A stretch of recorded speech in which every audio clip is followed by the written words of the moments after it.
दक्षिण पश्चिम मॉनसून केरल तट पर पहुंच चुका है। इनसेट सीडी सैटेलाइट की इन ताज़ा इमेजेस में काफ़ी घने बादल दिख रहे हैं केरला तट पर, और ये एक संकेत है कि मॉनसून का जो ऑनसेट है वो हो चुका है। इस पर बात करने के लिए मेरे साथ हैं भारत मौसम विभाग के वरिष्ठ वैज्ञानिक नरेश कुमार। इस बार मॉनसून समय से कितने दिन पहले पहुंचा? 8 दिन पहले पहुंचा है। इससे पहले 2009 में ऐसा कंडीशंस था, और उसका रीज़न यही है कि जो जितना भी मानसून कंडीशंस होता है वो काफ़ी फेवरेबल है। विंड डेप्थ होती है, हवाएं आपकी जहाँ से साउथर्न हेमिस्फीयर से आनी चाहिए वगैरह वगैरह। उसके साथ ही एक लो प्रेशर एरिया फॉर्म हो गया, जो आज ये क्लाउड्स देख रहे हैं वो आज वो डिप्रेशन की फॉर्म में है ईस्ट सेंट्रल और ज्वाइनिंग कोंकण एरिया के लिए। सारी कंडीशंस फेवरेबल थी, जिसके कारण आज केरला में ऑनसेट हो गया। केरला के साथ साथ इसने कुछ कर्नाटका के हिस्से भी कवर कर लिए, तमिलनाडु के भी कुछ हिस्से कवर किए, और जैसे हमने स्टेटमेंट दिया था बे ऑफ बंगाल भी काफ़ी एक्टिव है, क्लाउड्स देख सकते हैं, और कुछ हिस्से इन्होंने नॉर्थ ईस्टर्न स्टेट के भी मानसून ने आज कवर किए। ये अच्छी खबर है, एक साथ कई राज्यों में मॉनसून पहुंच गया। हाँ जी, अच्छी खबर है। और अगर आप आने वाले दिनों की बात करें तो ये कंडीशन ऐसे ही बनी रहेगी। तो हमारा अनुमान ये है कि 6 से 7 दिन, अगर आप वो फिगर देखेंगे, हमने पूरा बहुत सारे राज्य में जहाँ तो हमारा ऑरेंज अलर्ट है, जहाँ रेड अलर्ट है, उसका हमारा यही अनुमान है कि केरला में आने वाले 3 दिन हमने रेड अलर्ट दिया है। एक्सट्रीमली हैवी रेनफॉल हो सकती है, मीन 20 सेंटीमीटर से ज़्यादा। इसके अलावा अगर आप कोस्टल कर्नाटका की बात करें, जहाँ साउथ इंटीरियर कर्नाटका की बात करें, वहाँ हमारा अनुमान है कि 4 दिन एक्सट्रीमली हैवी रेनफॉल रह सकता है।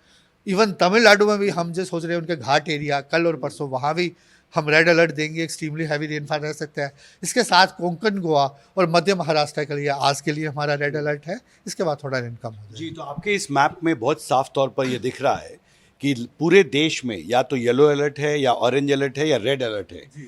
तो ये एक बहुत ही अजीब परिस्थिति है कि एक तरफ जहाँ बहुत तेज़ बारिश हो रही है इधर तटीय इलाकों में, वहीं यहाँ पर हीट वेव का भी अलर्ट आपने। बिल्कुल वहाँ इस समय जो हीट वेव का अलर्ट है हमारा, मेजरली जैसे 17 मई से कंटिन्यूस हीट वेव राजस्थान से चल रहा है, और उसके साथ राजस्थान के साथ पंजाब हरियाणा में हीट वेव है।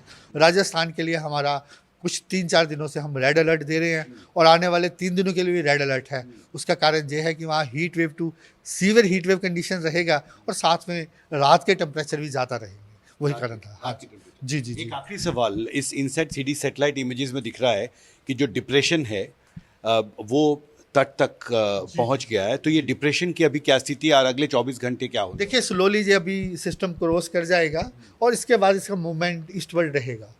ठीक है, जब लैंड में पहुंच गया तो ईस्टवर्ड मूवमेंट रहने का अनुमान था। सी में था हमारा कि ये नॉर्थवर्ड मूवमेंट करेगा। अब लैंड में पहुंचने के बाद इसका जो मूवमेंट है ईस्टवर्ड रहेगा, ये स्लोली ग्रेजुअली वीक हो जाएगा, लेकिन वीक होते हुए ये सर्कुलेशन की फॉर्म में रहेगा, जिसके कारण हम जो बता रहे हैं वो भी एक फेवरेबल फैक्टर है कि साउथ पेनिनसुला में कंटिन्यू 6-7 दिन जो हम very heavy extremely heavy rainfall दे रहे हैं, उसके केंद्र बिंदु क्या है डिप्रेशन? अब अभी सी में है, adjoining Karnataka, sorry Konkan area.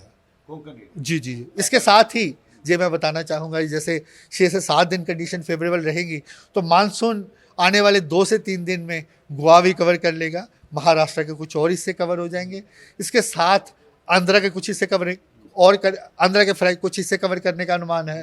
Tamil Nadu और जो कर्नाटका के हिस्से हैं वो भी कवर हो जाएगा, और नॉर्थ ईस्टर्न के भी कुछ हिस्से कवर हो जाएंगे। आखिरी सवाल, इस पूरे क्षेत्र में जहाँ पर बहुत घने बादल दिख रहे हैं, डिजास्टर मैनेजमेंट एजेंसीज को अलर्ट कर दिया गया? जी, वो साथ में हमारा रेड अलर्ट होता है, और साथ में जैसे एनडीएमए के साथ हमारा एडवाइजरीज होता है कि रेड अलर्ट है तो क्या क्या प्रिकॉशंस लेने चाहिए, वो हम साथ में देते हैं। जी, हमसे बात करने के लिए बहुत शुक्रिया। तो भारत मौसम विभाग से मेरे सहयोगी गोपाल प्रजापति के साथ हिमांशु शेखर, एनडीटीवी इंडिया।